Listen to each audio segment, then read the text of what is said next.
Hey, it's Jim Richardson. Anybody there? We got you, Jim. Thanks. We're getting ready to start. Is Mr. Griggs on the line?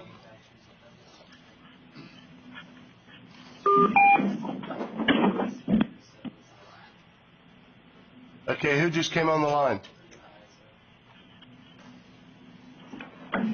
John Griggs. Hey, John. Thanks for coming in. All right, we're going to get ready to get started.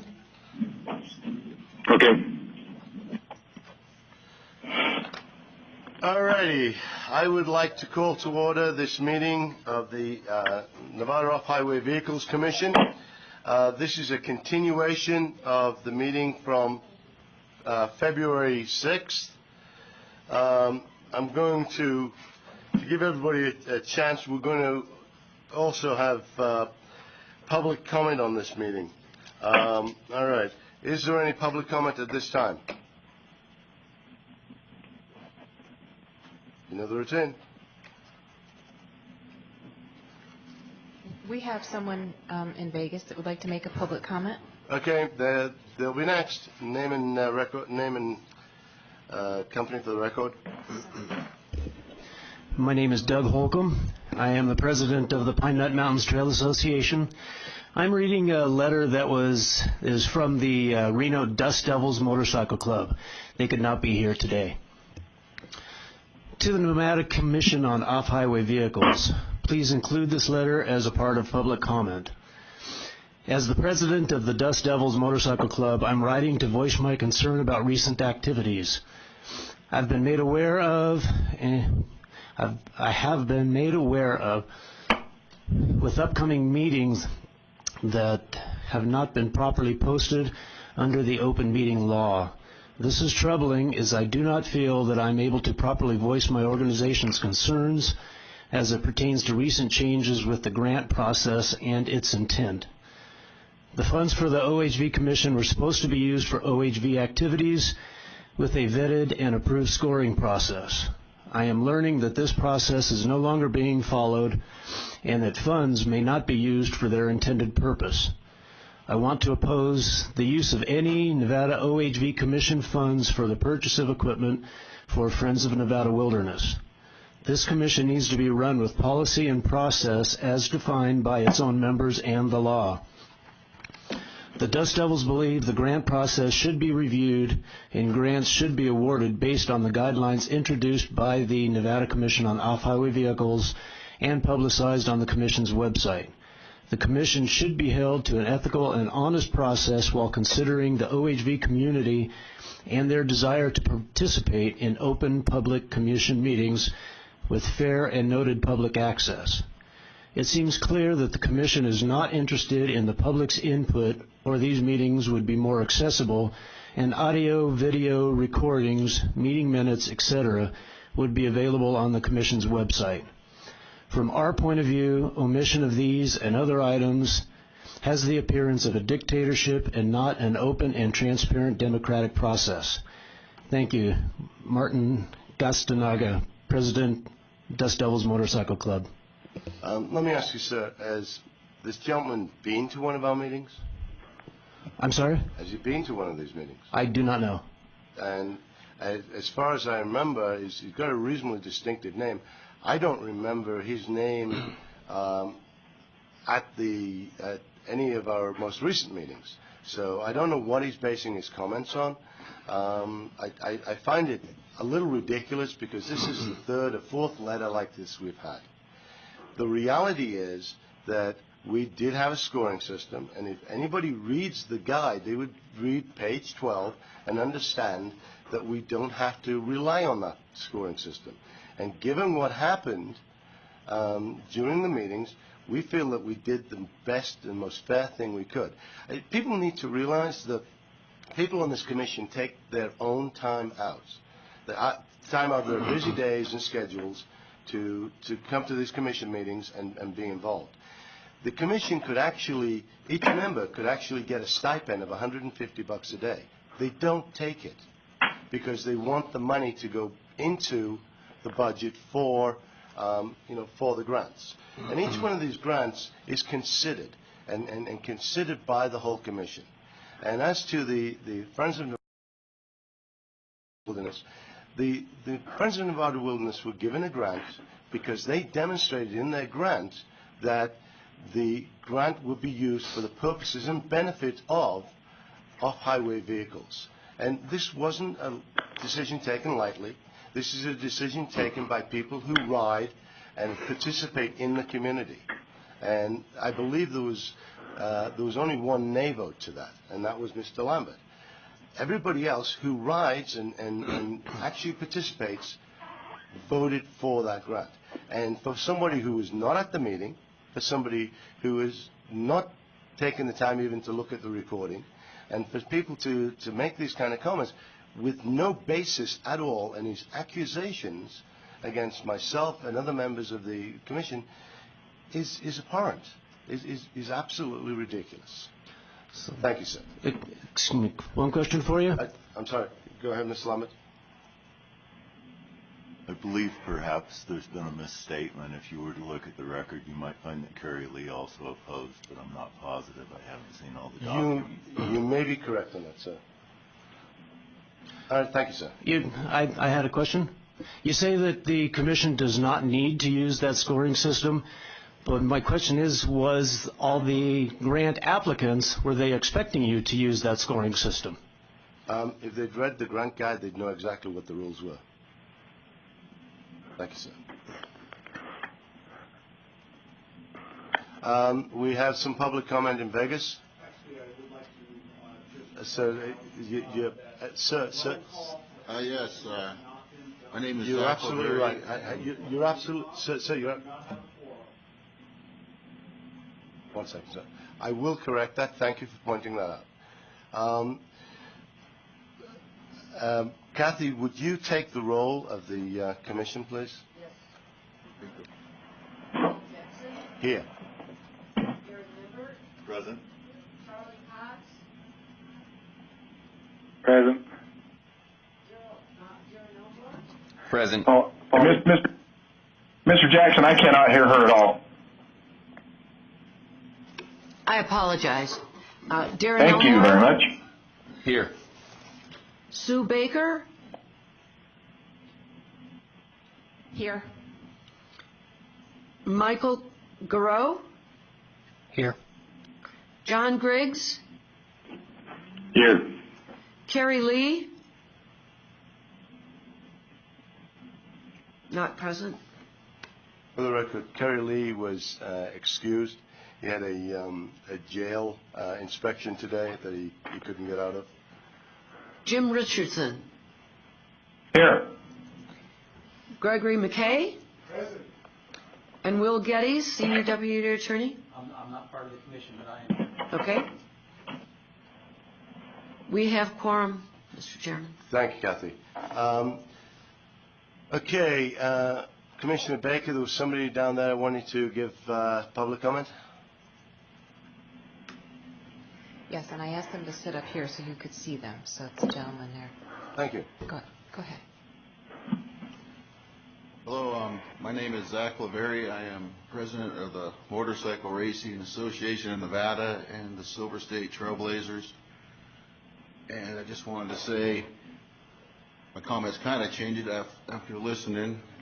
I think the public had a real expectation that you would follow the scoring system. You can sit up there all you want, Mr. Chairman, and talk about rules, but the public had a real expectation for you to follow that scoring system, like it or not. Number two is, our group is a member of the Nevada Trail Stewards, and we do support them. And the reason why, we have a real expectation that every OHV group in Nevada would join a group and have a collective voice under one umbrella, if you will. And that's what we think the Nevada Trail Stewards will be in the future. So we do support them. I do think you made a mistake by not following the scoring system, because that's what the public expects. And I think you're actually a little hostile towards that. It's always nice when a bureaucrat will sit up there and talk about following rules. Take the easy road out, is what you actually did. My group did put in a grant. My brother was at the meeting on that Friday, and he didn't feel it was ran that well. didn't feel he had adequate time to really present his grant, and we do realize we made mistakes and we need to do better next time when we come in. And with all that said, I just wish, I expect the commission to all work together for the betterment of OHV recreation in Nevada. And my group's always willing to partner with any group that has a project that will benefit the OHV community. And thank you very much. Thank you, sir. All right. Is there any other public comments? I did Paul Quaid on behalf of the Nevada Trail Stewards. Go ahead, sir. Since, Mr. Chairman, you did bring up the issue of not having to follow the scoring system, could you please disclose to the public when it was decided that the scoring system would not be utilized and by whom? Was that a notice agenda item by the commission? Turn his mic on. Turn your mic on. Sorry. Let me make sure we're clear on what the question is. It was made clear that the chairman believes the scoring system did not need to be used by the grant guidelines. It was apparent, based upon the representations that I've seen and reviewed, that the scoring system was going to be utilized by the commission in allowing grants.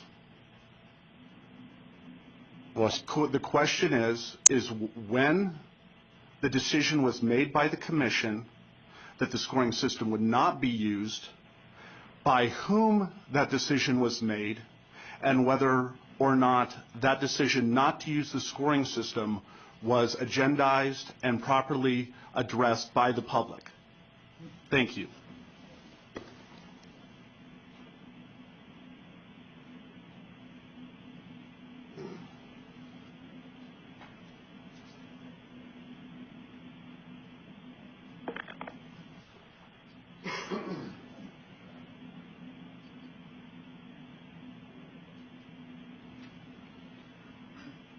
So thank you for your question. This is Paul Jackson for the record. We're taking the question under advisement because it is a topic that we are going to cover later. We're actually going to do the prep work at this meeting to be able to cover that topic, and we'll be able to go into it at a deeper thing. But just so you understand, it was not a unilateral decision by myself. Okay with that? I understand your representation, Mr. Chairman. The question still stands as to by whom and when that decision was made. I understand the commission is going to take it under advisement. We'd expect a public answer. Thank you. And again, sir, that's what we're going to do. We're going to be discussing this at length, and, you know, there'll be plenty of time for people to make comments on it, so I stand by my first comments. Thank you. All right. Is there any other public comment? All right. We're going to move ahead with agenda item number 5, which is review of any appeals arising from the grant evaluation meeting dated January 31st and to February 2nd. There are obviously people who are unhappy with the situation. We had an appeal process which allowed for a verbal appeal on the Saturday morning. We also had an appeal process which allowed for a written appeal 2 business days afterwards. We received no written appeal. We did receive a notice that somebody wanted to appeal all grants. To be as fair as we possibly can to everybody, what I'm suggesting, and I'm looking for a vote from the commission, is to allow written appeals allow a time period for any further written appeals, so that if somebody does have something they want to appeal and they want to do it in writing in the proper format, we'd be able to hear it. So is there a motion to allow that to happen?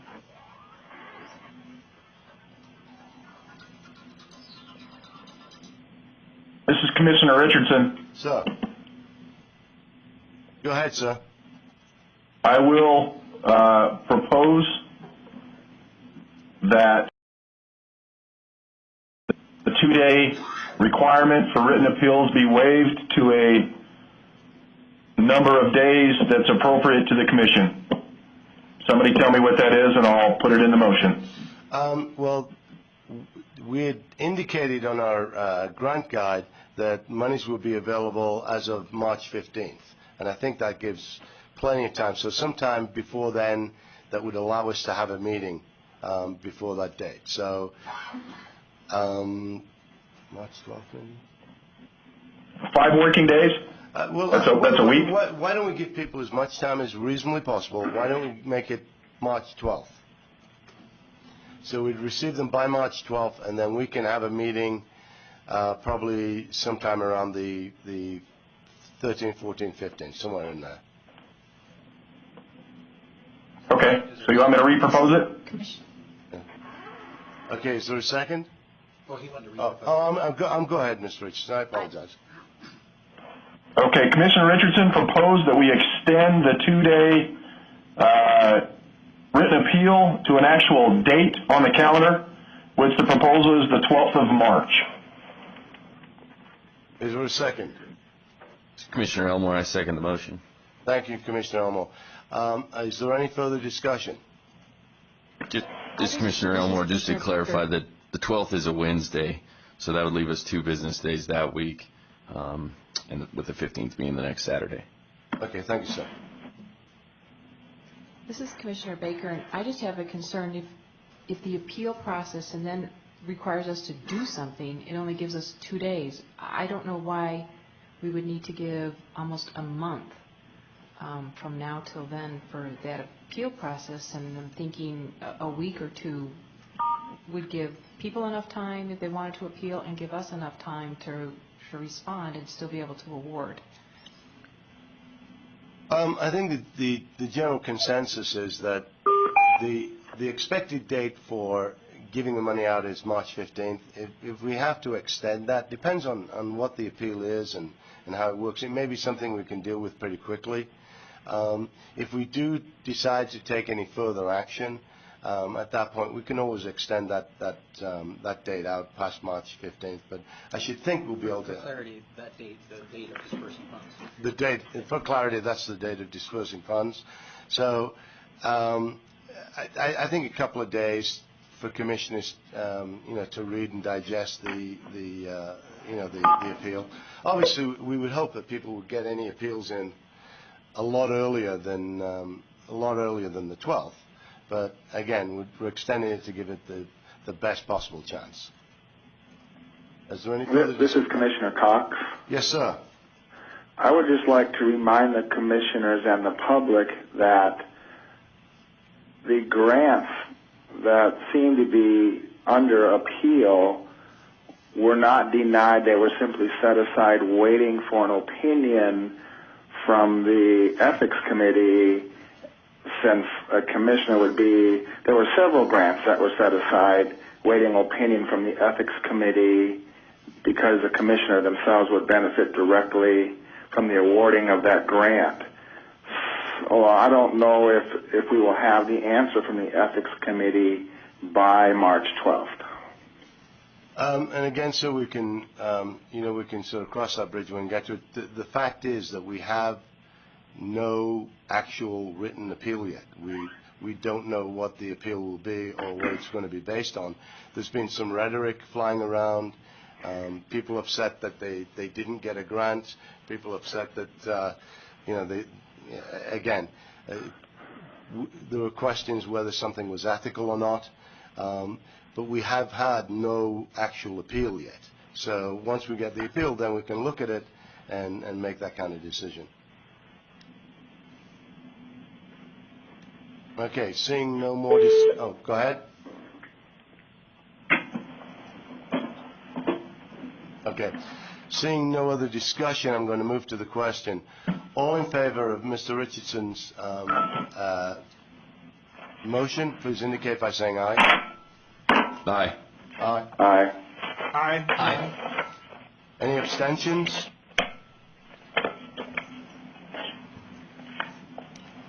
Any abstentions?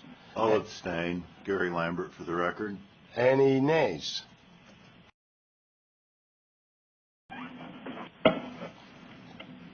Okay. The motion passes with one abstention by Mr. Lambert. All right, let's move on.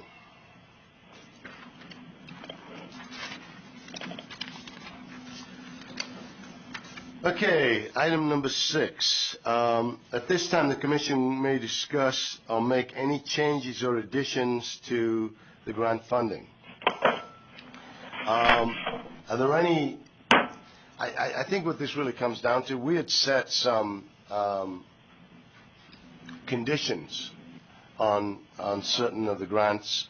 For example, if they're buying equipment, they have to have 3 bids from dealerships within the state. There were some restrictions put on the use of equipment and signage by Friends of Nevada Wilderness and some other issues. At this time, and there will be another opportunity, I'm sure, later on, but at this time, does anybody have any changes to any of the grants that they'd like to make? This is Commissioner Richardson. I was reading, for the record, sorry. Yes, sir. Reading over the minutes that were produced in hard copy that you mailed to us yesterday, there's a typographical error, at least I hope it is, in the Mesquite Police Department notes on, it's going to be page 4 of the notes. It says $1,900 for purchase, and it's supposed to be $19,000 for the side-by-side. Okay, we can get that corrected. Okay, and the second thing is there's no, almost every one of those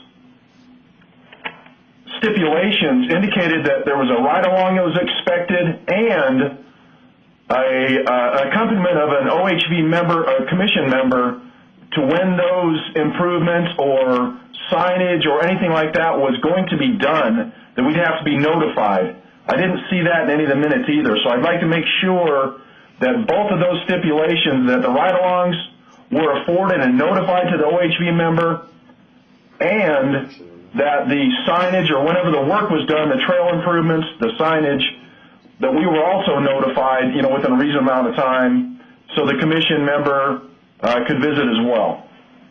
All right. Now, you're talking about mainly the police, the police applications, correct? Law enforcement applications? Well, the wilderness folks said they were putting signage up. Right. There's a couple of the outreach, the Department of Outreach also talked about social media and print advertisement. I mean, there's just several things that I wanted to have, me personally, that I wanted either to do the ride-along or that I wanted to see the signage as it was going up. Okay. And I want to make sure that's duly noted in the stipulations for the grant. All right. What I'm going to do, because there's going to be another opportunity to vote on this, and what I'm going to do, if it's okay with you, is give Joanne an opportunity to put that in there, and then we can take a second look at it at the next meeting. Is that okay? Well, is it a change or is it a correction to something that already pre-existed? It's both. Okay, if it's a change, it should be in the motion. Okay. All right. I've just been advised that if this is going to be a change, that it should be part of a motion. So it's not a change. This is Commissioner Richardson again. It's not a change. It was, and it should have been in the notes. So it's a clarification from the meeting. Right. Because every one of us talked about the exact same thing about ride-alongs. We talked about members, OHV commission members being present, or at least having visibility on the signage, that type of thing. Right. I mean, it was part of the record already. To be safe, Mr. Richardson, I'd like to do it as a motion, just so we cross all our T's and dot all our I's. So if you'd like to make a motion that we make those changes, I'm sure we'll have a second. Do we need a motion on each one of the... No, we have to go through each one of the grants again. No, you can do it as one. Okay. All right, then, this is Commissioner Richardson for the record. I want a motion to make sure or ensure that the OHV Commission has visibility on all the signage that's proposed to put up for any road improvements or banners or printed media or anything that we're going to provide money for, to make sure that it's in proposal number 1 and the OHV Commission's intent number 2. And the second part of the motion is to any ride-alongs that are done with any police municipalities or government organizations that are going to be enforcing the OHV sticker initiatives or whatever, that we be afforded an opportunity to go on those types of events. And logbooks. All right, do we have a second? This is Commissioner Baker, and I would second that motion. All righty, do we have any further discussion? I'm seeing none. Commissioner Jackson, John Griggs. Go ahead, Mr. Griggs. I'd like to clarify Commissioner Richardson's motion to correct minutes to reflect what he stated.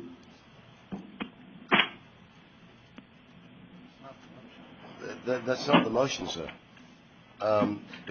This was to make sure that ride-alongs are included, and with all of the grants, that ride-alongs are included with all of the grants, that notification when the equipment is bought, for the purposes of, and I'm paraphrasing, for the purposes of press releases, that the equipment's there, and that all signage that's going to be used by them on our behalf, that we obviously get to check it first.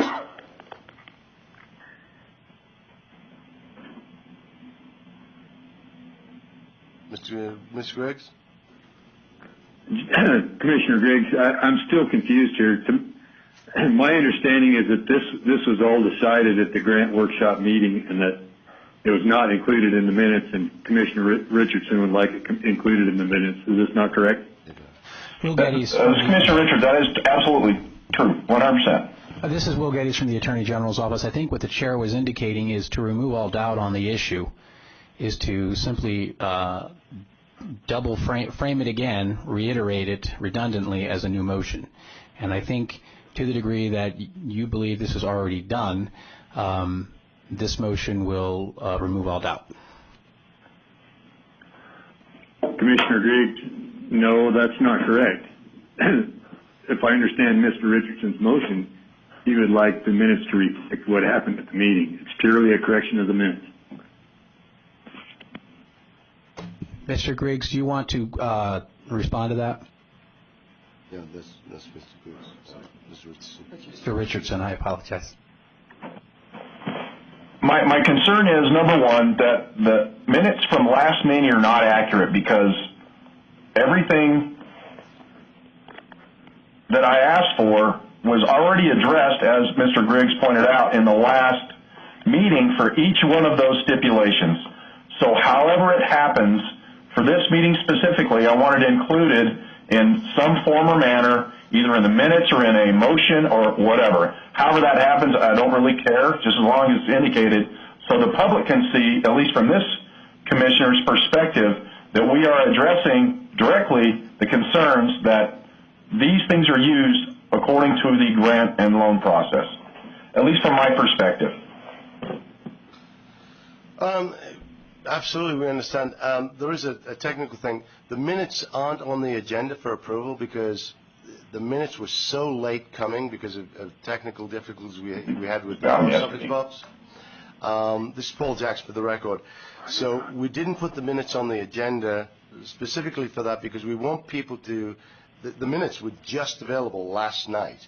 So we want members of the public to be able to see the minutes before we vote on them, so that they can take a look at them and decide if they have any questions or public comment on those minutes. So we deliberately didn't put the minutes in, so that's kind of where we're at with that. Mr. Lambert. If it's true that we wanted the public to see them, did they go out to the interested parties list and the people on the grant that had applied for grants? I'm concerned that the transparency of this organization has failed.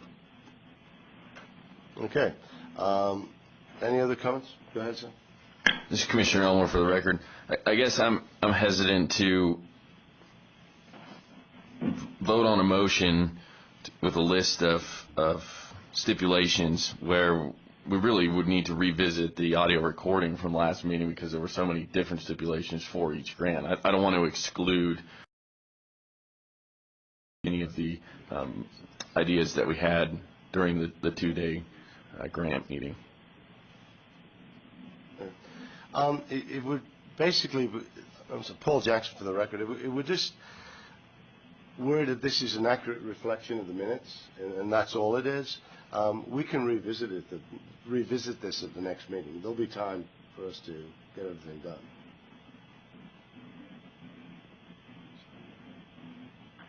So, Mr. Richardson, do you want to withdraw your motion, and then we'll deal with it at the next meeting, when everybody's had a chance to take a look at the minutes?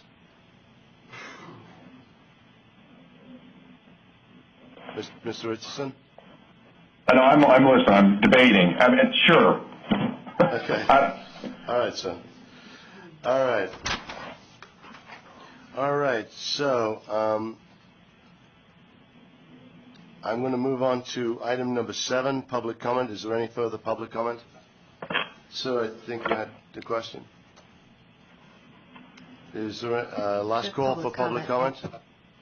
And Mr. Chairman, Go ahead, Vegas. This is Zach Lavery again. Yes, sir. Go ahead. I find it a little disheartening that you guys cannot get your minutes out in a timely manner. And also, how can you, if I'm reading my agenda, item 6 says final approval of grant funding. How could any of you vote to final approve any grant funding if you guys can't even get your minutes out and no one even knows what the stipulations were on the grant on the record? I kind of agree with Mr. Lambert. The transparency's not here at all. Okay. You guys got to do a better job. This is ridiculous, using the words you used earlier. Ridiculous. All right. Let me readdress that. Okay. The reason we didn't put the minutes first of all, we only got the minutes finished or partially finished last night. And we sent out the partial list of the minutes as much as we had. I think it went out about 9 o'clock last night. There was a problem getting the minutes because we didn't have copies of the, in fact, we just received this morning copies of the audio and video recording, which had been stuck in a mailbox, and we were not able to get them. So that's why. And again, we didn't vote on the final approval of grants. We actually put that off until the next meeting, until A, we've had a chance to look at appeals, and B, everybody would have a chance, including the public, to look at the minutes as soon as we have a full copy. Mr. Lambert.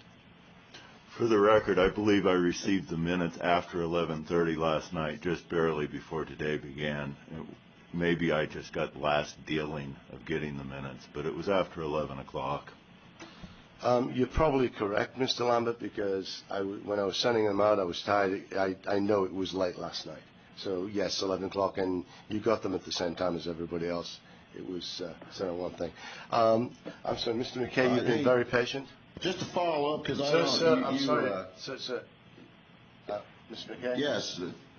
I don't like the excuses. You know what they say about excuses, Mr. Chairman, as far as your minutes are concerned. It's not right. You guys got to do a better job. We pay a lot of money in this state to register our vehicles, and we expect better. And if you can't do it, then maybe you should step down and let someone who can do the job do the job. Are you done, sir? All right. Mr. McKay, you've been very patient. Thank you for waiting.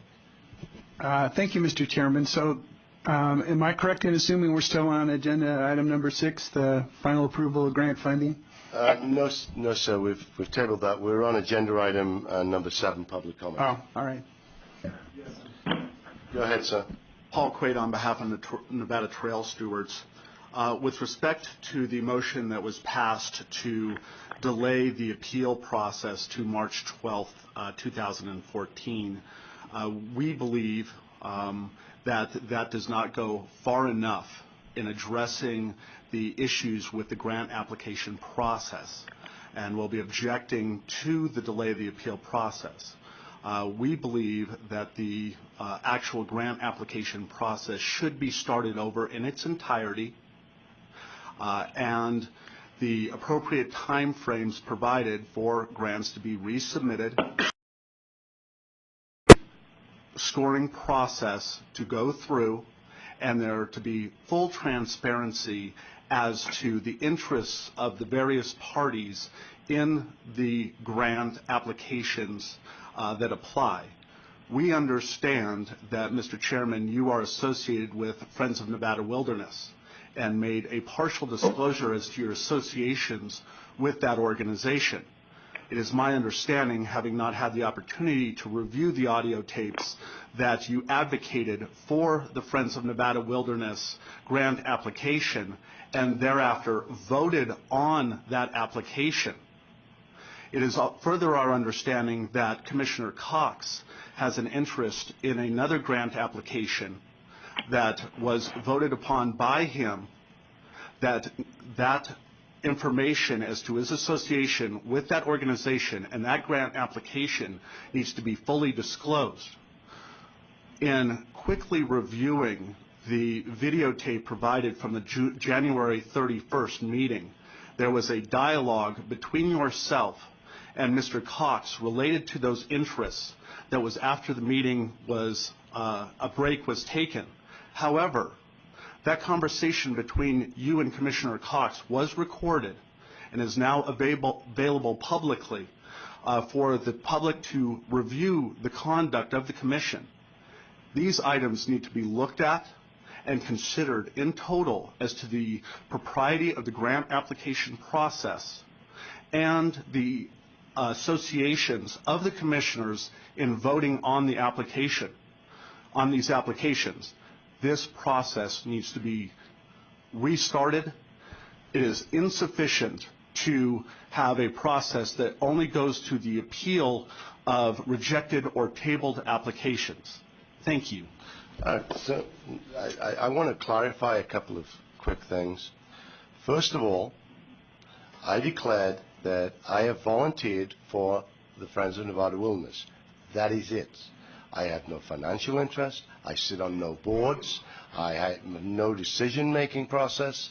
I simply have volunteered for them several times over the past 4 years. Sir, let me finish. I've attended one of their awards dinners. Secondly, you stated that I voted for Nevada, for the project with Friends of Nevada Wilderness. That is absolutely and completely wrong. I did not vote. In fact, if you had looked at the tape and read the audios, you would find that when their group of grants came up, not even just their grant, their group of grants, i.e. other people who were putting in for the same type of money, I handed over the chair to someone else. At one point, it was handed over to Commissioner Lee, and at another point, it was handed over to Commissioner Cox. As to Mr. Cox's involvement in any of the grant applications, I can't speak to that. That would need to be Mr. Cox, but I had no conversation with Mr. Cox, other than an appropriate one, about making declarations if you are involved in a grant application. So those are done. To your first points, I personally, and I think by the vote of the Commission, believe that until March 12th is plenty of time to put in any kind of appeal that you wish.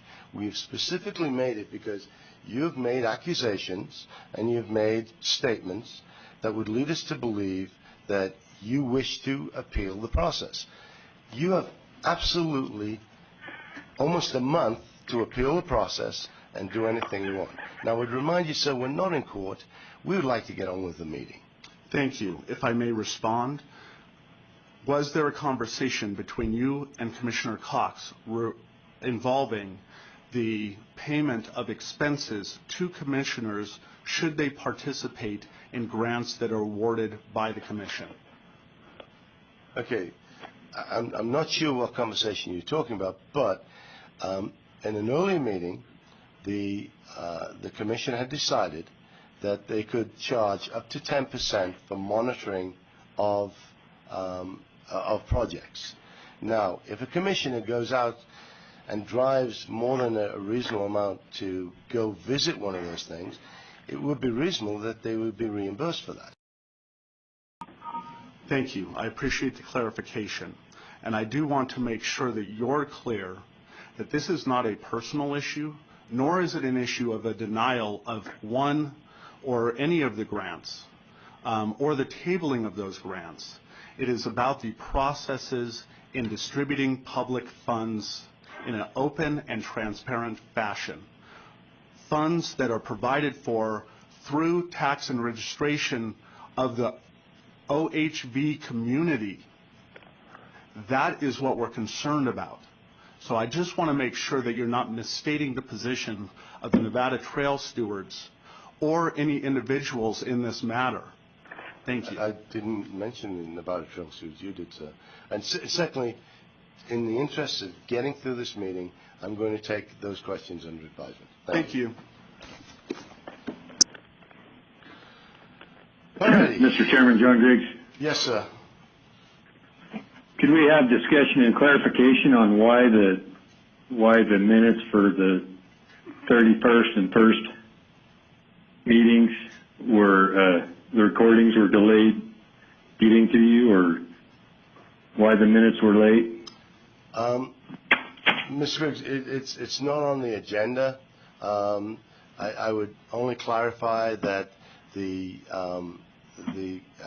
commission secretary was not allowed to pick up the DVDs because one of the commissioners had control of the mailbox, which is a matter that we're going to deal with at a later date. I understand it was not on the agenda, but it's been addressed in public comments, and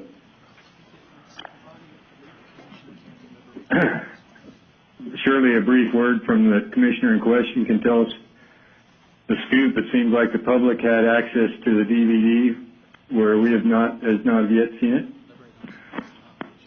You tell me. This is Will Geddes from the Attorney General's office. The issue here is one of open meeting law. The body cannot deliberate on something that is not on an agenda. Public comment is an opportunity for the public to make a comment. What you're suggesting here is that the board deliberate in that it evaluate this in a deliberative sense. And my recommendation would be that you agendize this fully and address it after it's been agendized. Well, in the interest of continuing this meeting, I can live with that, but we're not deliberating. We want to report on why this happened. That's not deliberation. But I would draw my comment in the interest of pushing on. Just for clarification, what you've just stated is not only deliberating, but it's action. When you want to report, that is action taken by the commission to accomplish something. So, again, it would need to be agendized. Okay, thank you. Okay, do we have any more public comment? Seeing none, I would accept the motion to adjourn this meeting and move to our next meeting. Commissioner Richardson, propose to close the meeting. Adjourn the meeting. Second. Commissioner Elmore, seconds. Discussion. All in favor indicate by saying aye. Aye. Aye. All opposed? Seeing none, passes unanimously. All right.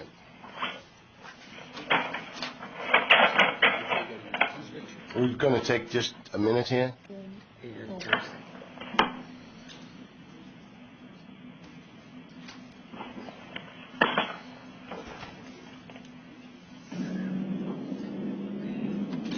Chairman Jackson, I'm going to switch phones. I'll be back with you in about 5 minutes.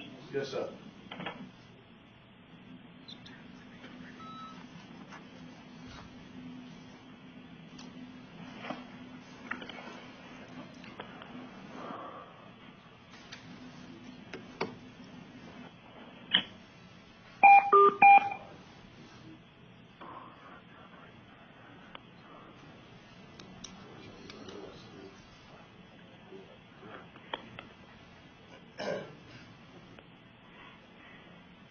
If everybody's ready, we'll get started. Can we wait for Commissioner Griggs to come back on? He was changing phones.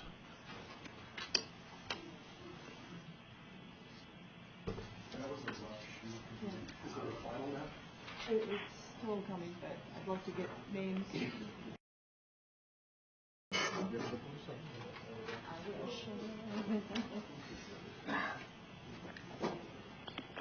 Now have a sign-in sheet? No, not yet.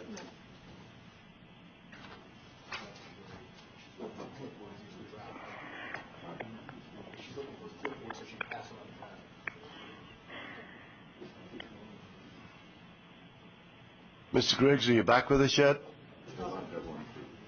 Well, we got roll calls on you guys, but we'll, I don't know. We're required to sign. I got you.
John Griggs back. Okay, thanks, John. We just need another minute here in Carson City. Okay, thanks.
All right.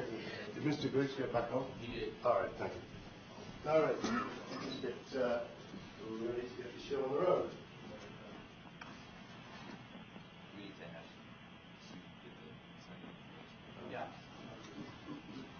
Commissioner Baker? Commissioner Baker?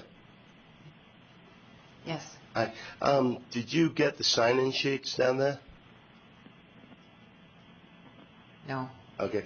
Can you just make a sign up, just a piece as to who's there from the public.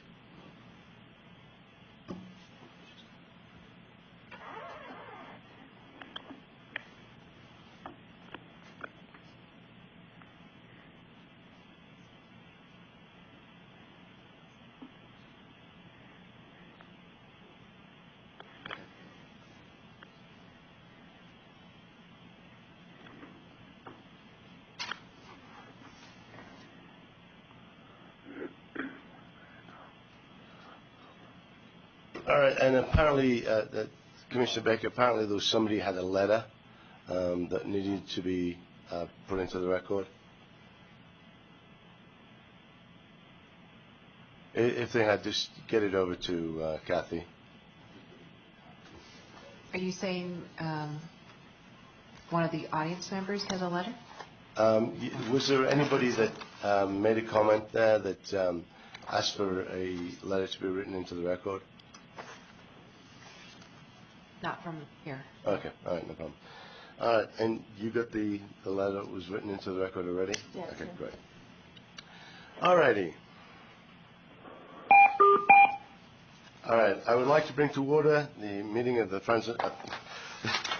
Nevada Commission on Off-Highway Vehicles, February 12th. It is now 10 minutes to 10.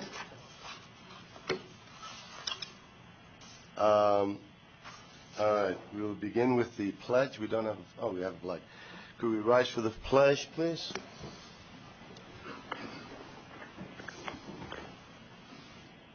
Could you lead us off, Mr. Duro? To the flag of the United States of America, and to the republic which stands, one nation, under God, indivisible, with liberty and justice for all. All righty. Madam Secretary, could you take the roll, please?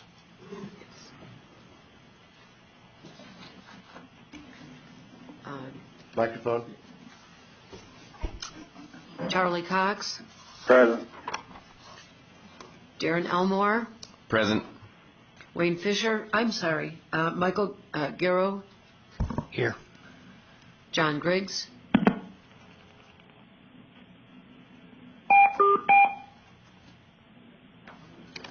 Mr. Griggs, are you there? Okay, go ahead. James Richardson. Here. Paul Jackson. Yeah. Gary Lambert. Present. Carrie Lee. Susan Baker. Here. And Greg McKay. Here. John Griggs is here, sorry.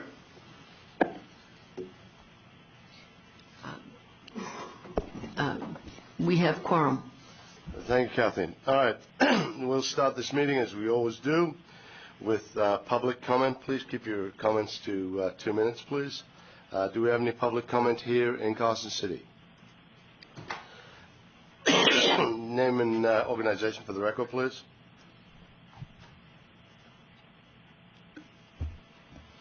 This is Scott Gers with the Nevada Trail Stewards. A couple of points of order before we start is, number one, something that seems to be brought up quite often. It's pronounced Nevada, not Nevada, and I'm sure that all of us locals and Nevadans take that to offense. So we'd like that pronounced properly here from here on in, Mr. Jackson. I'm also kind of curious about why there is a public phone line not available to the public that the commissioners were able to call in for this meeting that's not listed on the agenda form.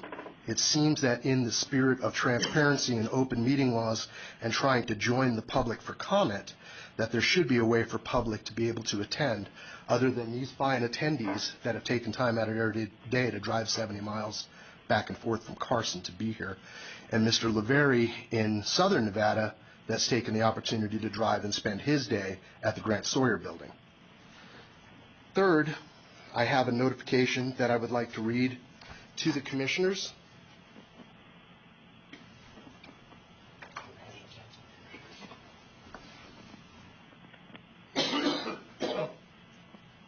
We'll give that just a second while it's going out.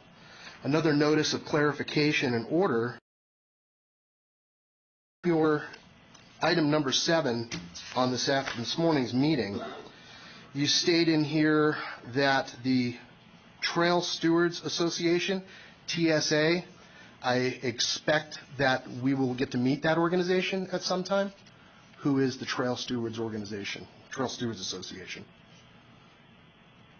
You don't know? Go on, Mr. So we'd like clarification on who that organization is so we can make sure that we're addressing the right people. My last order of comment and business here is that we have a notification from the Nevada Trail Stewards, and I'd like to read that now. Stated February 5th, 2014. It is with heavy heart and great reluctance that today I step down as chairman of the organization that I founded and carries my core beliefs.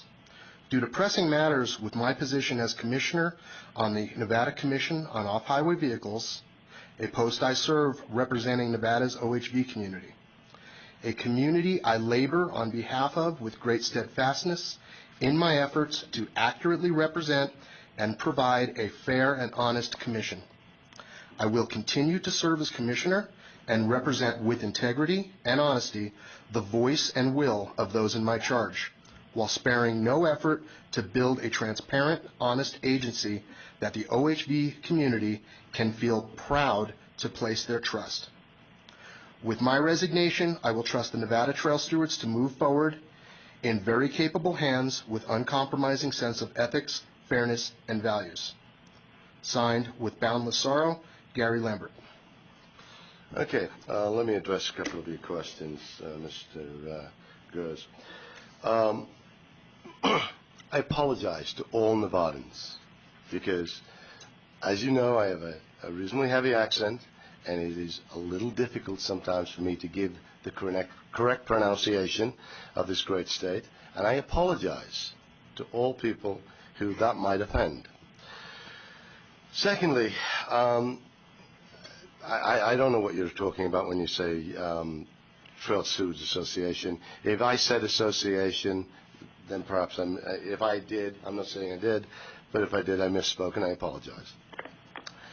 As to the... so as a matter of clarification, that is directed to... It's directed to the Trail Stewards. And the I don't know if I mentioned the Trail Stewards in the last meeting. So don't we talk one at a time. Thirdly, what kind of organization is the Trail Stewards?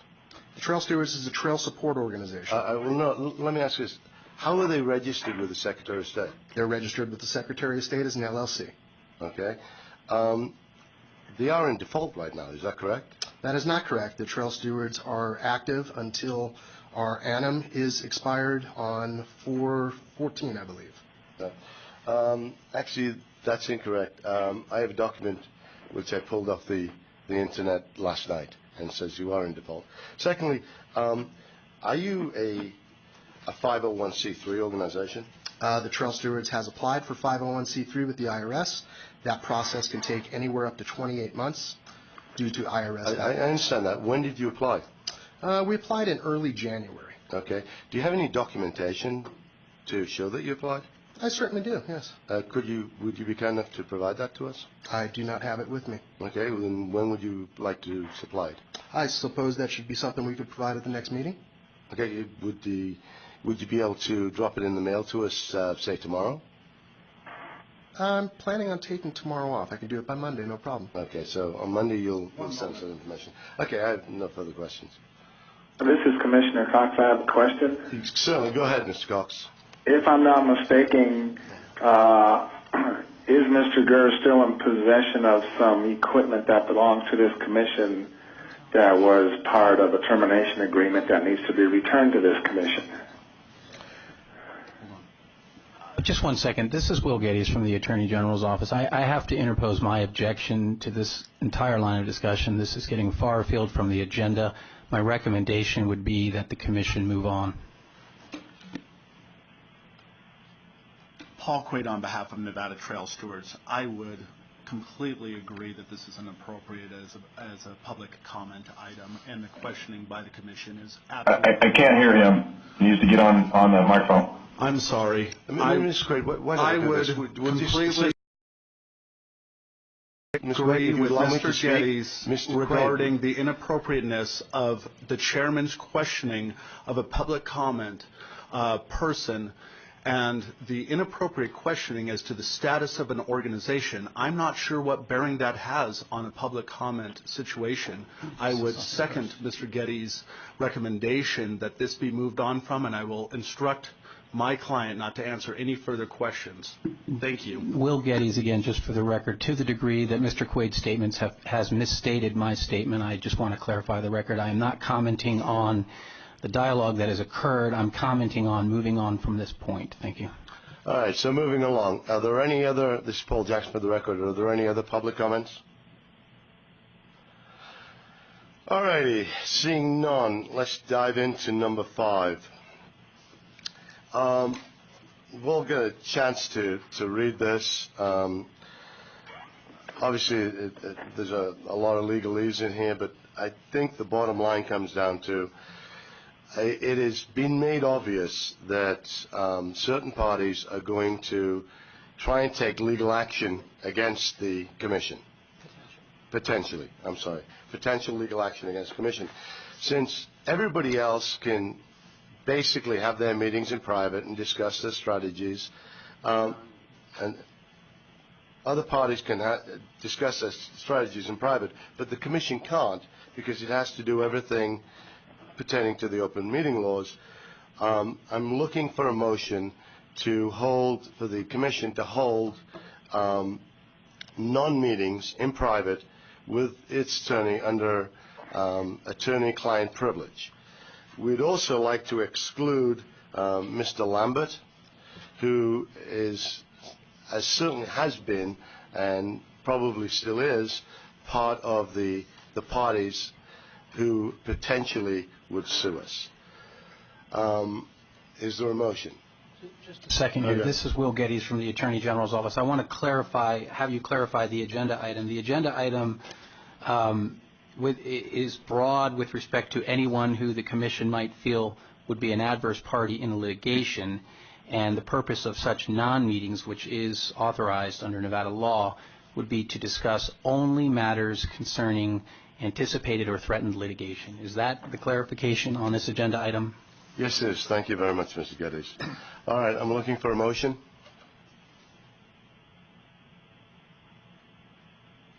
This is Commissioner Richardson. Can you restate your proposed again, please? Mr. Richardson, this is Paul Jackson for the record. What I'm looking for a motion is to accept the motion contained in number 5, which would allow us to have a non-meeting meeting to discuss the legal matters only, and will be covered by client-attorney privilege, and to exclude Commissioner Lambert from said meetings.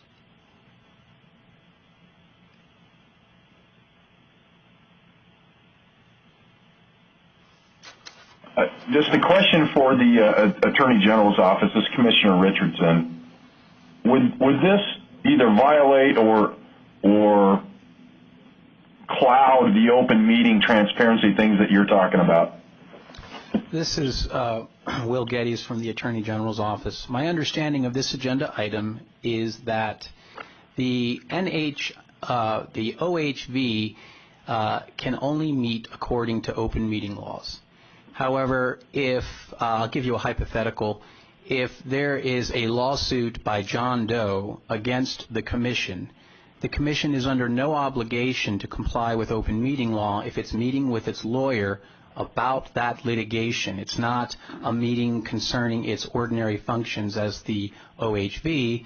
It is a legal meeting designed to meet with its counsel about a legal matter.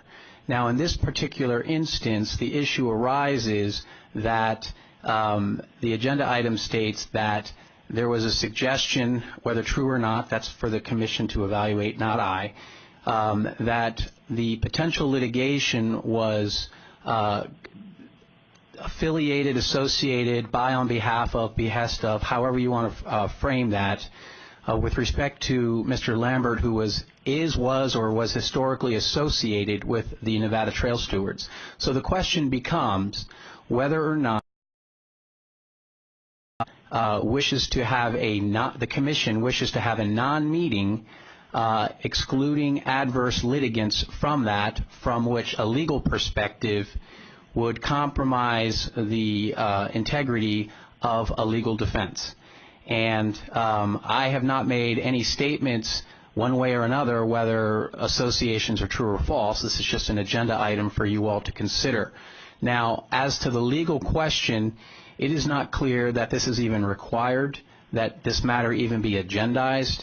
I believe that this is agendized for a vote so it can remove all doubt that the commission as a body wished to exclude whomever it might perceive as an adverse litigant from litigation meetings on that particular subject. And that's, again, not for me to decide, it's for the commission to decide. Mr. Richardson, are you... All right, this is Commissioner Richardson. Thank you, sir, very much.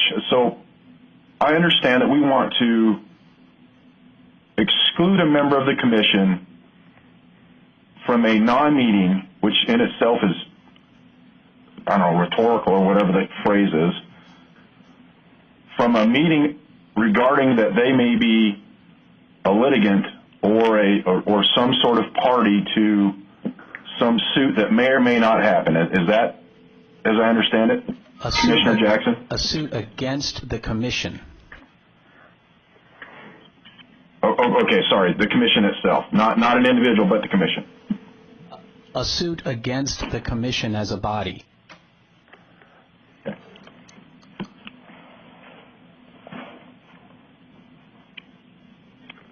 The point being, as it's agendized, the commission could either decide that one or more individual on the commission is an adverse litigant for purposes of these non-meetings, or it could decide that it doesn't care. Let these people in these meetings. It's a legal decision, and the choice is the commission's.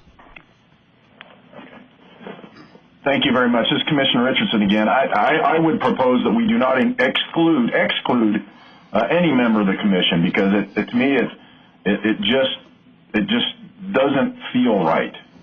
From my perspective, we're elected, or not elected, excuse me, but chosen for this commission to represent our specific areas on the commission. And if we exclude one member of the commission because he may or may not be a member, or he may or may not be, attending these meetings, then it's for him to decide whether he should be abstain from the process or whatever. I mean, that's my opinion. We shouldn't exclude anybody. And just this is Will Geddes again, just from a legal perspective, and again, it's your decision to make any way you want, but my legal perspective is that if you are sued, or a party is sued, that the rules ordinarily in place do not envision that an opposing party would invade the attorney-client privilege. From a legal perspective, that is simply not done. It is unusual that this agenda item exists. It is unusual because it, in essence, is saying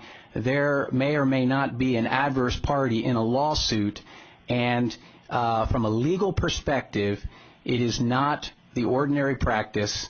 In fact, there are ethical rules that would say you would not include an opposing litigant in your private attorney-client meetings. If Party A sues Party B over a car accident or a construction defect or whatever, you would not expect the plaintiff to be sitting in on attorney-client meetings, and I don't believe you'll find a lawyer who would agree with that, agree that that's appropriate for that sit-in to occur. Usually and I'm speaking only theoretically here, usually in a litigation, the time for the parties to meet is in the presence of their lawyers. And I'm not stating that Mr. Lambert is with the Nevada Trail Stewards. That's for you all to evaluate and decide. I'm simply discussing the legal theory that it is appropriate for litigants to meet privately with their lawyer, not in the presence of an adverse party. Mr. Chairman? Go ahead, sir. Commissioner McKay, for the record. I'll take Mr. Stewart's statement that he's off the board of directors is good enough for me, and I echo Commissioner Richardson's sentiments that we shouldn't exclude anyone from the commission. Thank you. Okay, is there a motion anywhere? Mr. Mr. Jackson, John Griggs. Geddes, in your theoretical discussion, if your opponent in litigation was to sit in with you and find out confidential information on your litigation and then use it against you, what would be the consequences to him or her? I'm not sure that there'd be any consequences to him theoretically. I think the consequences would be to the fool who allowed an opposing litigant to sit in on confidential communications between an attorney and a client. I am not suggesting or disparaging anyone on this commission. I am not making any statement that any person on this commission is adverse to the commission. I am only stating that as a theory, you do not have an opponent sitting in on private attorney communications, and the argument that theoretically could be raised by the other side is that you have waived your attorney-client privilege by allowing that. So I don't believe it's clear what the result would be. Okay, thank you. You don't feel like there'd be ethical concerns for a commission? If I'm in a car accident with opposing party, and the opposing party in my presence and in my knowledge is sitting in a room with myself and my attorney, the argument that I believe would be presented by the other side is I was foolish enough to allow that to occur and to waive my attorney-client privilege, and therefore there is no ethical lapse on the plaintiff's side for sitting in that meeting. And this is a hypothetical, theoretical response. Right. I appreciate that. Let me continue your theory here. If that car wreck was with the commission and they were doing commission business traveling somewhere and one commissioner was injured and decided to sue the commission, he didn't remove himself with the commission's discussions with their attorney. There's no ethical concern there. You're saying the failure of the plaintiff in that hypothetical to voluntarily remove themselves from attorney-client meetings, that does not constitute an ethical issue? Is that what you're asking? Correct. Yeah, I have no answer for that. I'm not here sitting in ethical judgment. I'm simply pointing out that the ordinary practice of litigation is that attorneys and clients meet in confidence. Okay, thank you. All right, do I have a motion? Ms. Baker, go ahead. This is Commissioner Baker. I would just want to say to the fellow commissioners that I don't know Commissioner Lambert so well, just meeting him. I would like to give him the benefit of the doubt with regard to that, and I think that that's a good and honest thing to do. I have huge concerns with how many people think the grant process was hugely flawed, and some of the statements that were made when they didn't observe the meeting and they didn't understand the $8.3 million budget of the trail system, and that we had no definitive budget. So it bothers me because we wanted to fund everything we possibly could, and hearing all these people that didn't attend the meeting and they have twisted information with regard to what happened leads me to believe that the same thing could happen if we get in a legal situation and we need to be defended as a body. I want to know, we can be advised by the attorney and it not go out. I totally understand what he's saying. I don't know if that would or wouldn't be Commissioner Lambert today. So I'm torn. And I just want to clarify for the record, I am not giving legal advice to this commission, and I'm certainly not doing it in the open. If there is going to be a non-meeting, I will do that off the record in a non-meeting. The discussion I'm having is to answer a question about the function of attorney-client meetings and exclusion of adverse parties. This is Commissioner Baker. I would like to make a motion that if we're in a situation where we're being litigated and we believe that there's an adverse party on the commission, that they not be allowed in the meeting with our attorney. Commissioner Baker, I appreciate your motion, but you need to be more specific. We're looking to have a meeting in the very near future, i.e. today. There are some things that have been brought up by opposing counsel that we need to discuss, and we need to discuss them in private. So I would ask that you rephrase your motion to allow us to have the meeting today and to exclude a particular party, which is Mr. Lambert. So, just a clarification, you don't need anyone's permission to hold a meeting because it's a non-meeting. That doesn't need to be voted on. The issue is to, I believe, as agendized, is to evaluate whether certain persons are considered by the body to be adverse parties in an actual or threatened litigation. I believe that's the language of the agenda item.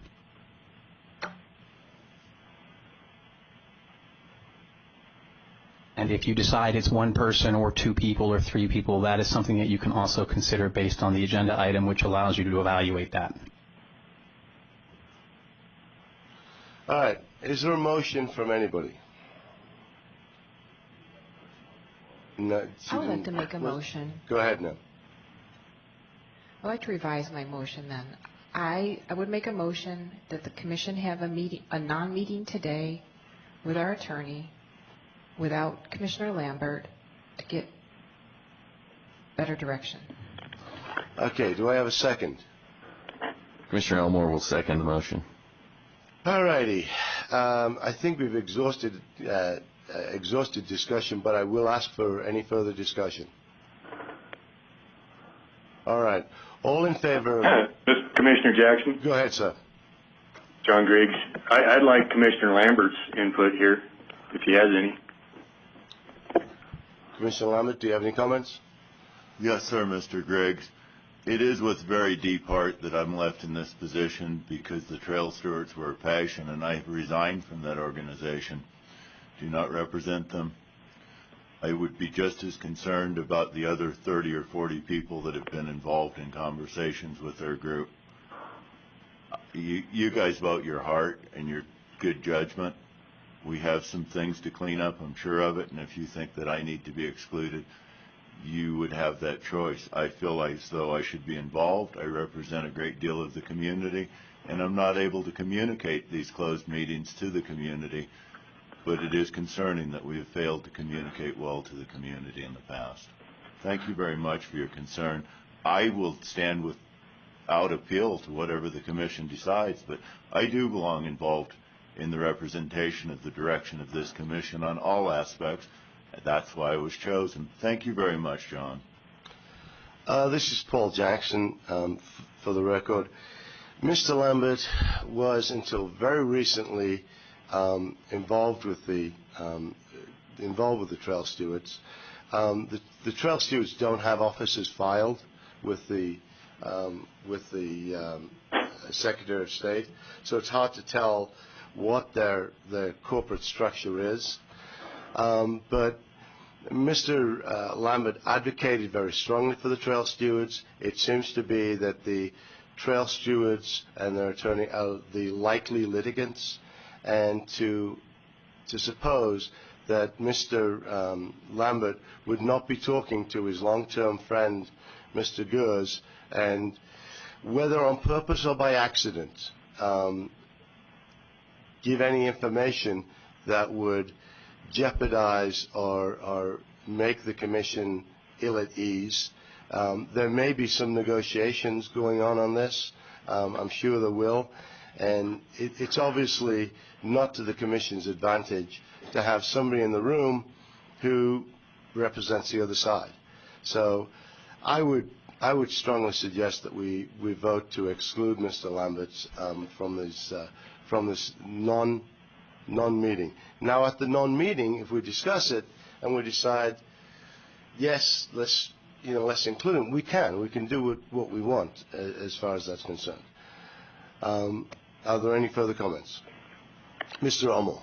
Commissioner Elmore, for the record, I think it's important to remember that the basis, the root of this issue is the 3 grants that the trail stewards applied for, which had the signature of Commissioner Lambert as an individual, and therefore I absolutely think that the legally prudent move here is to unfortunately exclude him from our non-meetings.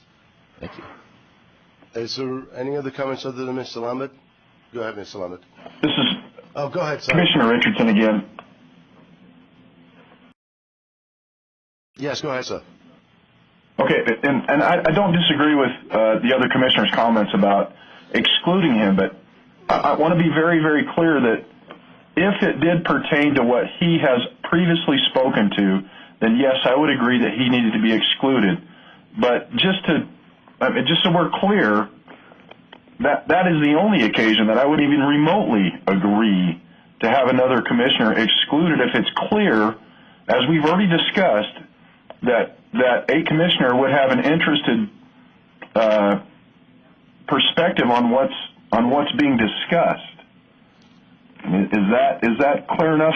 I understand. As I understand it? I'll give you 1 second, Mr. Lemon. Let me address that.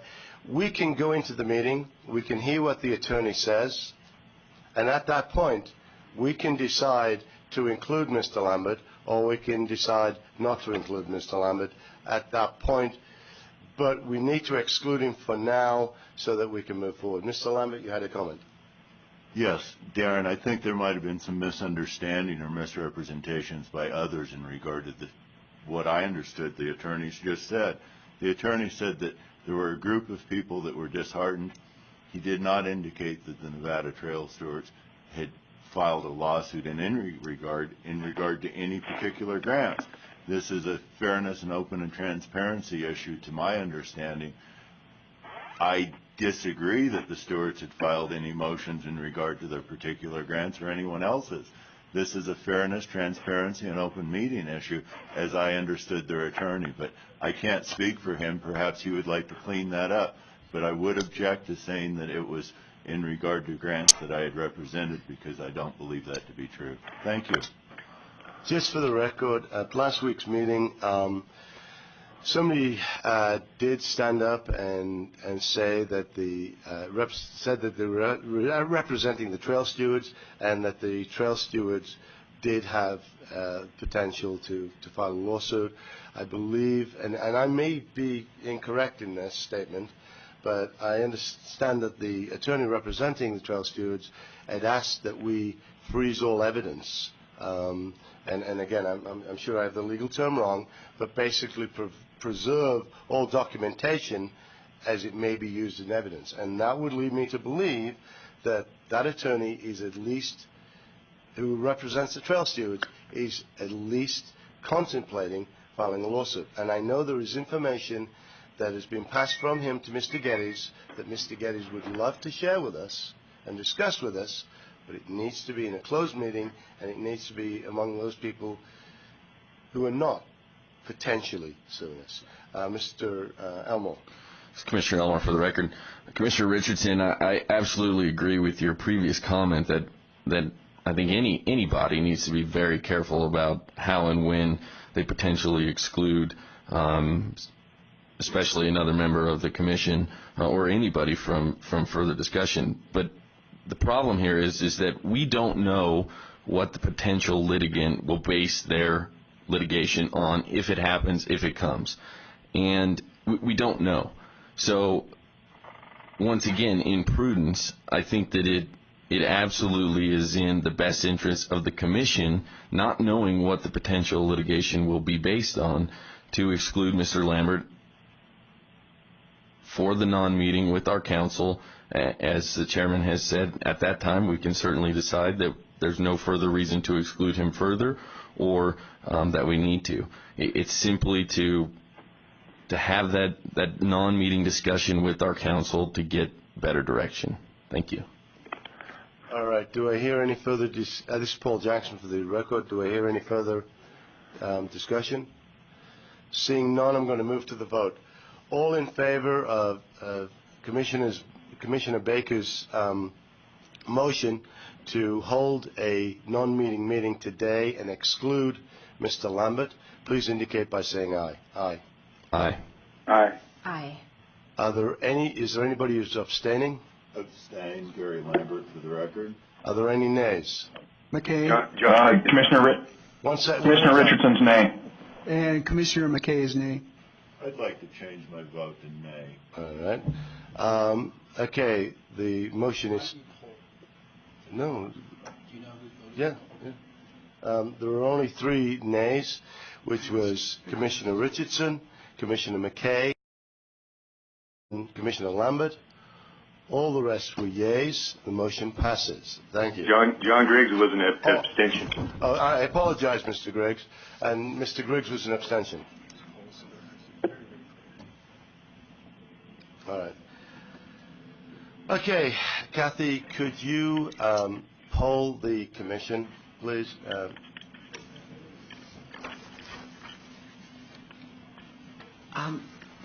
I'm polling the commission. Charlie Cox, I vote in favor. Darren Elmore, Yay. Michael Guerrero, Yay. John Griggs, Abstain. James Richardson, Nay. Paul Jackson, Yes. Gary Lambert, Nay. Excuse me, as a point of order, is the chairman supposed to be voting? Well, that's supposed That's what I thought. whatever. Go ahead, Kathy. Commissioner Lee, not present, I'm sorry. Commissioner Baker, Yay. Commissioner McKay, Nay.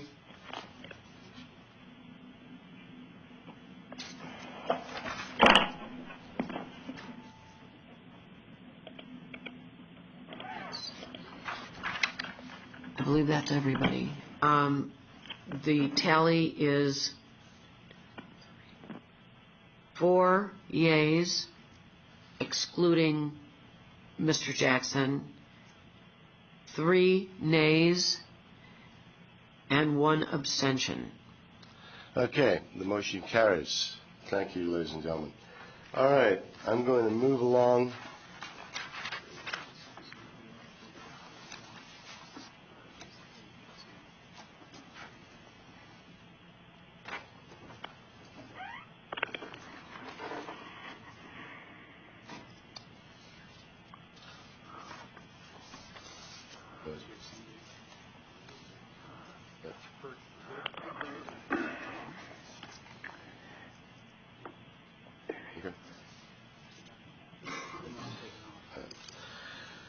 Okay, agenda item number 6. I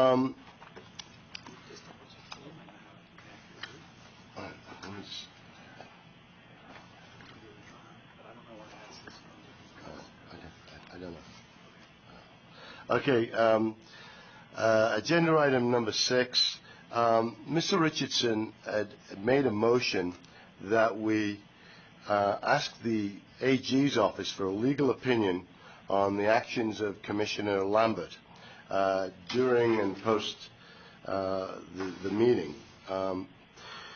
The AG's office was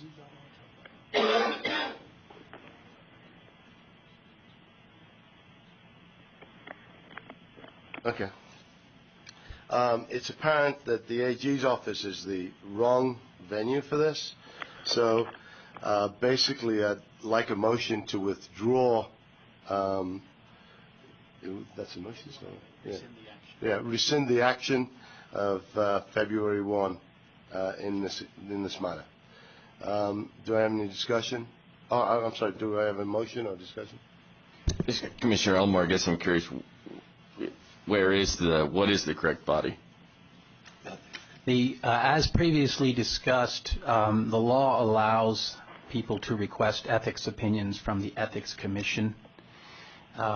Generally speaking, when an Attorney General's opinion is sought from the Attorney General's office, and if we're talking about a formal Attorney General office opinion, that is an opinion simply to advise on the law, and that's a very long, cumbersome process.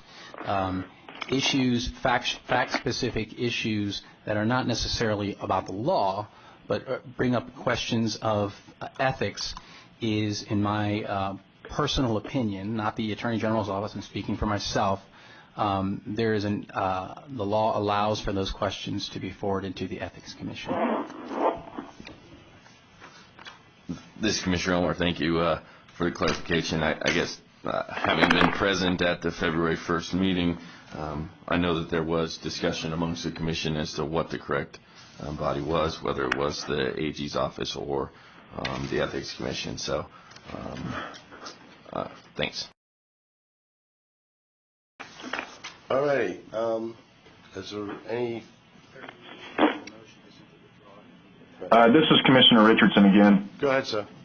With Mr. Lambert's removal from any official or nominative position within his organization that he basically spoke on behalf, is there even a need anymore for my concern and my proposal to have this reviewed? I mean, that's the question for the commission and for the legal gentleman. What I would say to you, sir, is that's a different subject, and we're going to be tabling that subject until the non-meeting. So what I would suggest is that we simply dispose of this, so we're not sending anything to the AG's office that we know is going to get kicked back. So, just for clarification, I'm not suggesting that it would be kicked back. I'm just saying that it appears that your agenda item wishes to remove it as a request. Mr. Elmore? Commissioner Elmore, for the record, if I remember correctly, the audio recording from the February 1st meeting could certainly help set me straight.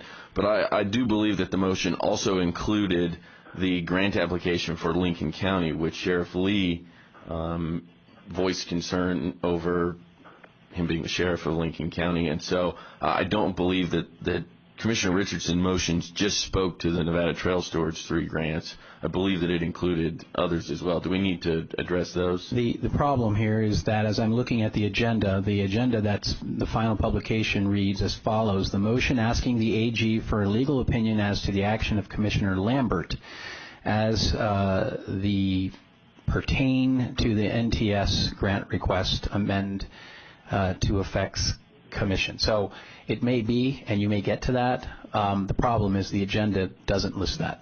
This is Commissioner Elmer. I understand that, so I guess I'm curious as to what will happen. If we rescind the motion, what will happen to the balance of the motion that's not being addressed here? Well, you're free to agendize it and clean it up at any future meeting.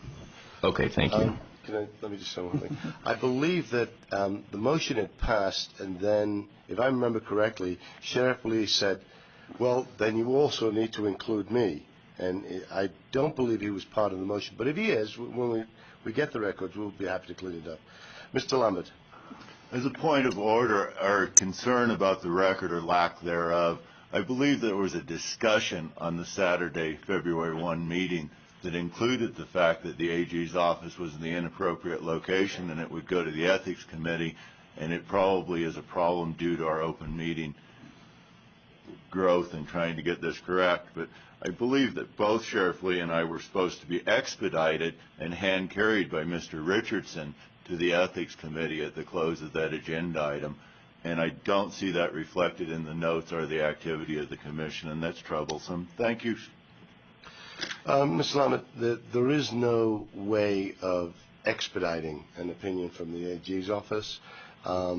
They won't let you hand carry anything. They obviously they look at a 45-day turnaround, and that was explained at the meeting. Clarification, are you referring to the Ethics Commission or the Attorney General's office? The Attorney General's office, the Ethics Commission statute talks about 45 days, not the Attorney General's office. I wanted to clarify that. I apologize, sir. Mr. Lambert? Once again, as we were discussing, this was about the Ethics Committee, and to have sent it to the AG seems to be false with the record, although the record has not been published and the audio tape is surely difficult. I'm troubled that this hasn't gone to the Ethics Committee and that it hasn't been provided to Mr. Richardson to hand carry, as was the motion in the agenda item, as Mr. Richardson was troubled that this could potentially just be a stall. I believe that he had the correct tactic in requesting that he be given the documentation to take forth to the Ethics Committee for both myself and Sheriff Lee. Thank you. Well, Mr. Lambert, you're welcome to, again, there was a vote made on this. It was definitely, as my memory serves, and I think on the motions, we do have a copy of the motions, which you were sent yesterday, last night. It was sent to the AG's office. People voted on it. You had the opportunity at that time sent to the Ethics Committee instead of the AG's office, which, as my memory serves, you did not. And again, it was voted on by everybody. We'd like to clean this up. If you would like us to send a complaint about you to the Ethics Committee, I'm sure we'll be happy to do that. I'll hand carry it.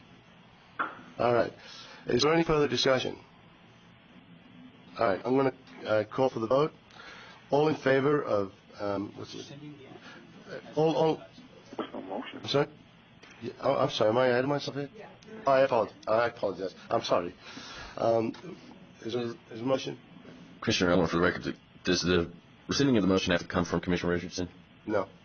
Thank you. I mean, if it does, I'll make the motion. Go ahead. I'll make this Commissioner Richardson. I'll make the motion to remove my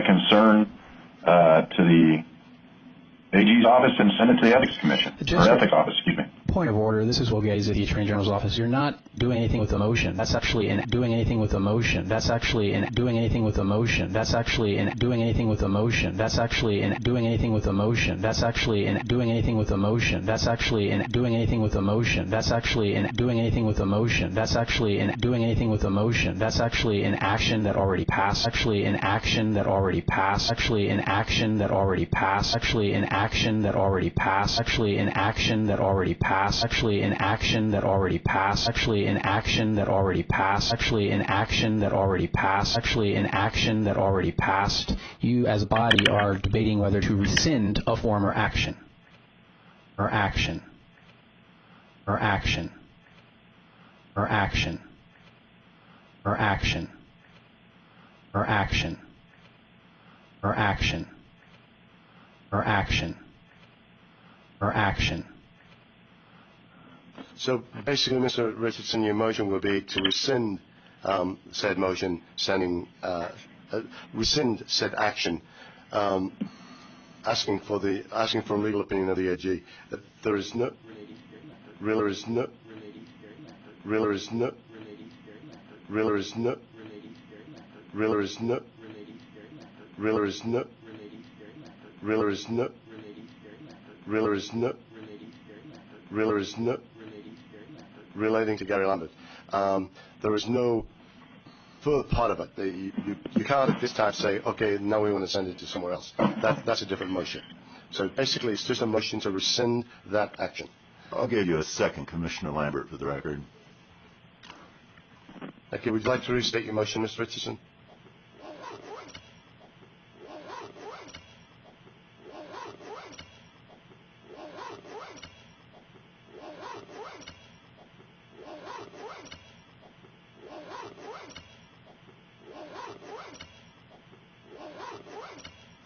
Mr. Richards, okay. Mr. Richards, okay. Mr. Richards, okay. Mr. Richards, okay. Mr. Richards, okay. Mr. Richards, okay. Mr. Richards, okay.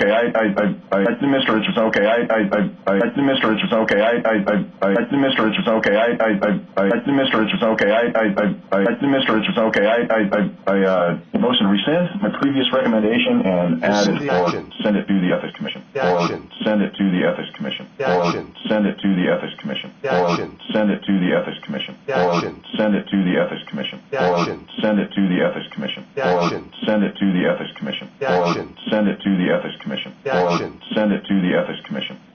No.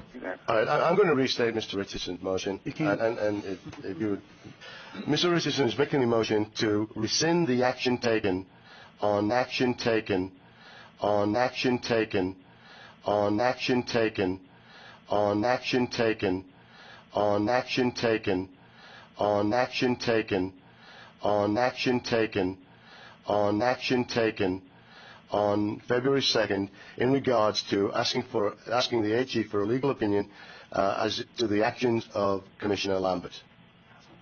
Is that correct, sir? That correct, sir? That correct, sir? That correct, sir? That correct, sir? That correct, sir? That correct, sir? That correct, sir? That correct, sir?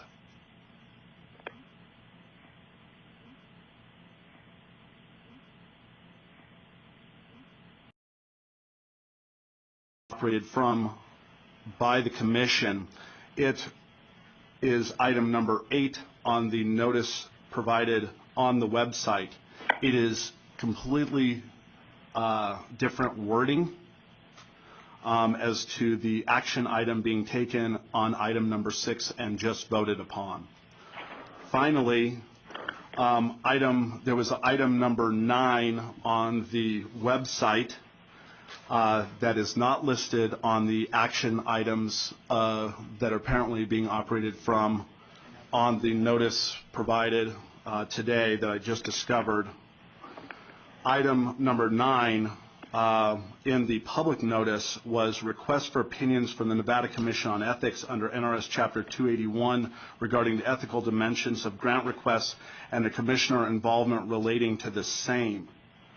Again, that is not provided for in the notice that apparently we're working from today. This presents numerous problems. I think the one issue that should be clarified, and this goes to serious concerns of the open meeting law and notices provided by this commission, is when this second notice of this special meeting was actually provided and noticed up by the commission, since it has no time and date stamp. There are additional concerns which we haven't addressed today related to the actual posting of these notices at the locations listed. Based upon an investigation that we've conducted at this point, we believe that not to be an accurate list and these postings not actually occurring. So I guess the first issue that I believe the commission should at least preliminarily address is when the second notice was posted and where. Okay, so I'm looking at this right now. I'm going to look into this, and we'll be happy to get back to you on this. Thank you. So the commission has no answers to this issue at this point? We're going to look into it. I'm not going to shoot from the hip on this.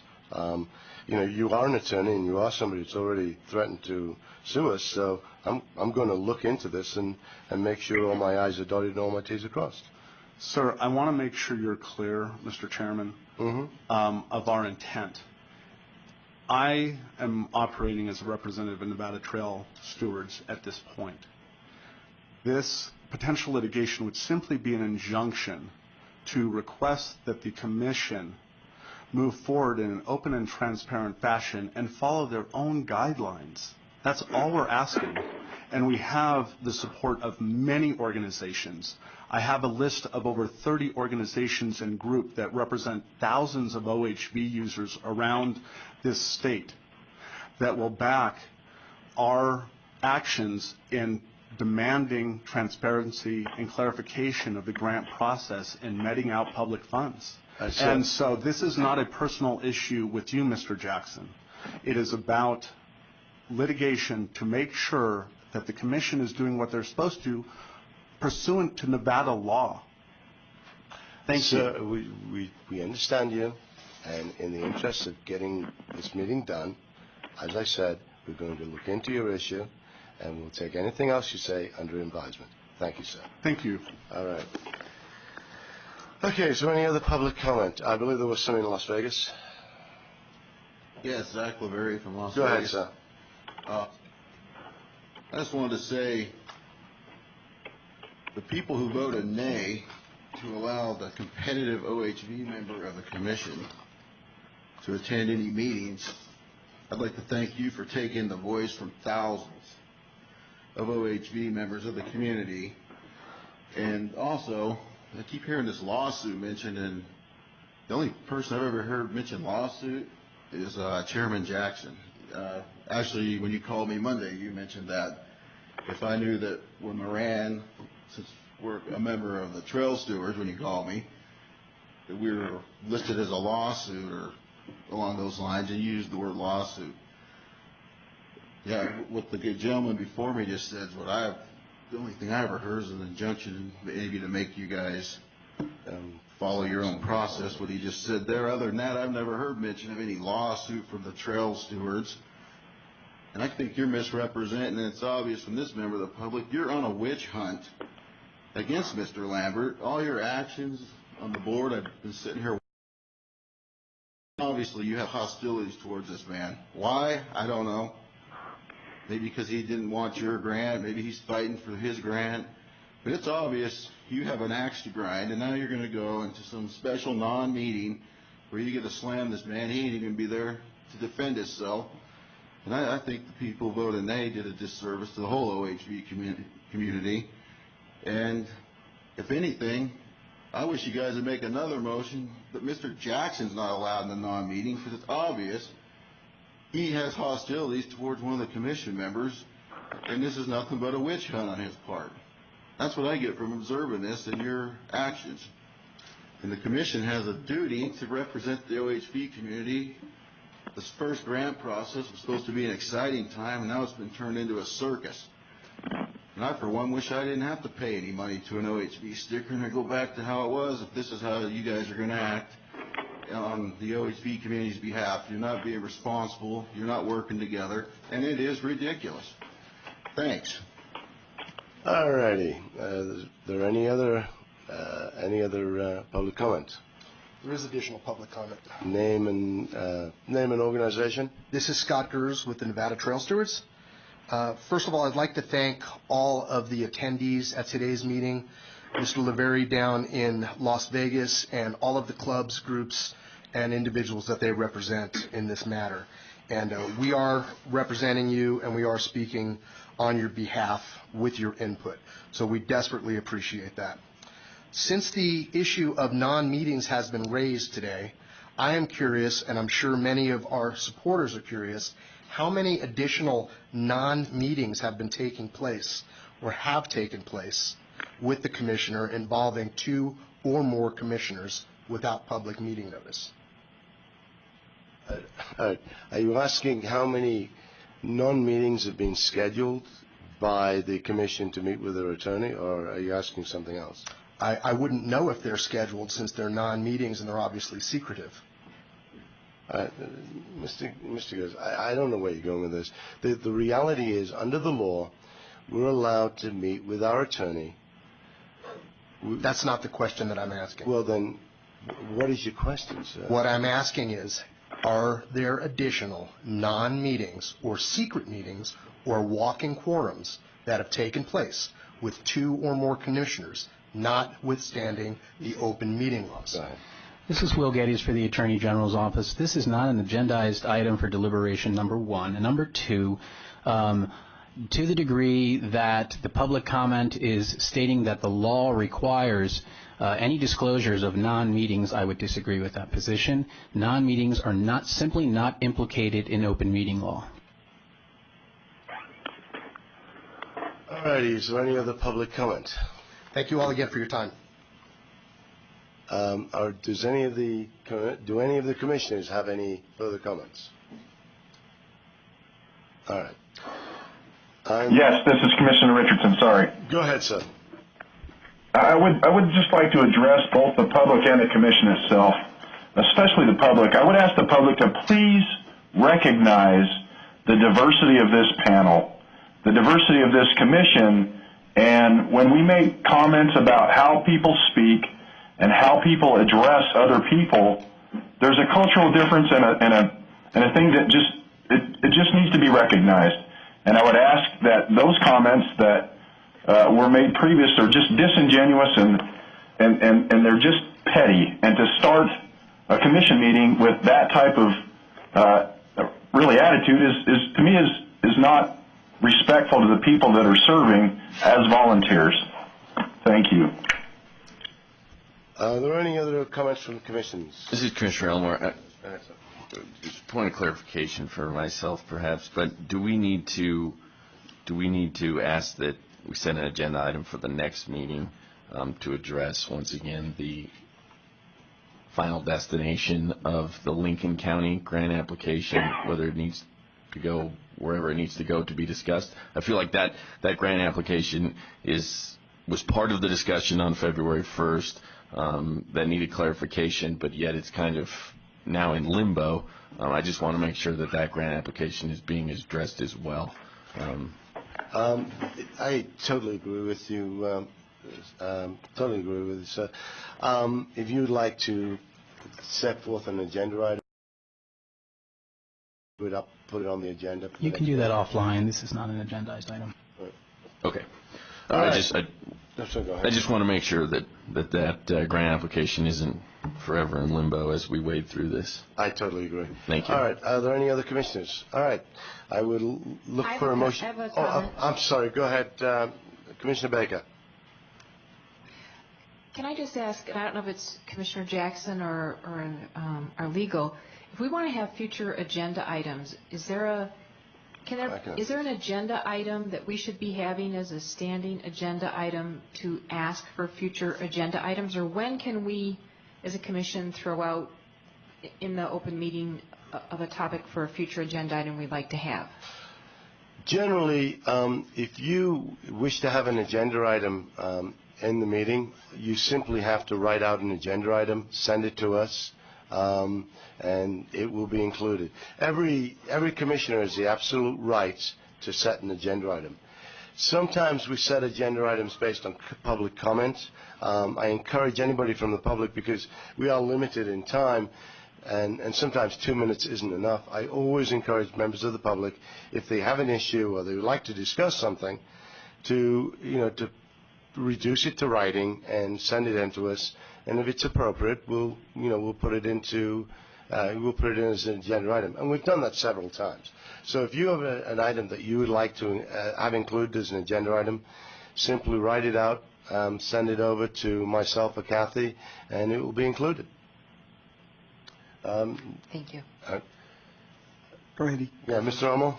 This is Commissioner Elmer. I do think that it would be wise, at least for our regular meetings, to consider having a standing agenda item that would be a non-action item. It would be for discussion only, where any commissioner could present emerging matters, new business, etc.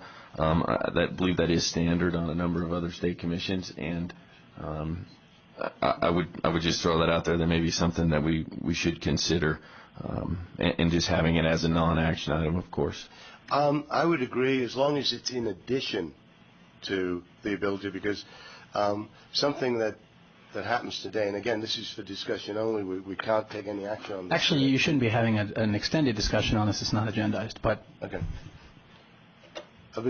I agree, and I will put that on the agenda for next time, and it will be in addition to, because you could have something comes up the week before that you'd like to have put on the agenda, so that would be the way. Mr. McKay, I'll give you the last word. Let's hope so. I'd just like to make a couple comments. This is my 4th day as a OHV commissioner. I know I have a lot to learn. I'm going to make a lot of mistakes. I know what it takes to try and get something done. However, I think the public does have some significant concerns about getting the right message out on our website, having a period where they can comment more completely. And it's something I think we need to work on in the future. The past is the past. But I do have concerns on how we can better address our users. Thank you. Thank you. Seeing no other comments, I would accept a motion for adjournment. Commissioner Elmore, make a motion that we adjourn this meeting. And do I have a second? Commissioner Lambert, I'll second that motion. All right, that's Commissioner Lambert second that motion. I see no discussion. All in favor, please indicate by saying aye. Aye. Aye. Aye. Any opposed? Okay, thank you, ladies and gentlemen. We are adjourned.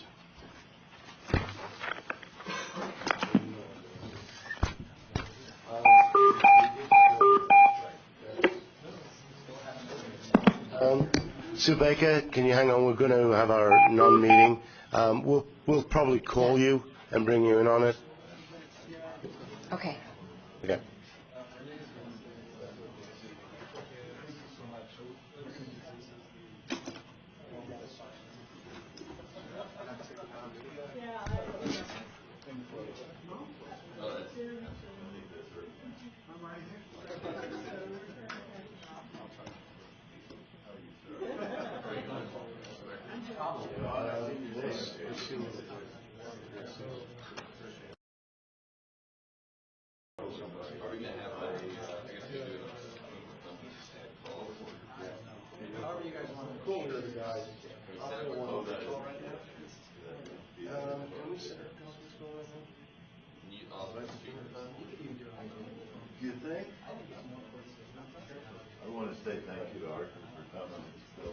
Actually, he's running back to the office because I was in the office.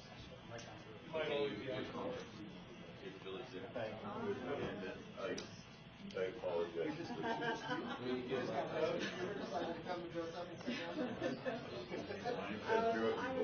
Can't say that I... Yes, I bet you were. Yeah, I don't understand. Does everybody know where,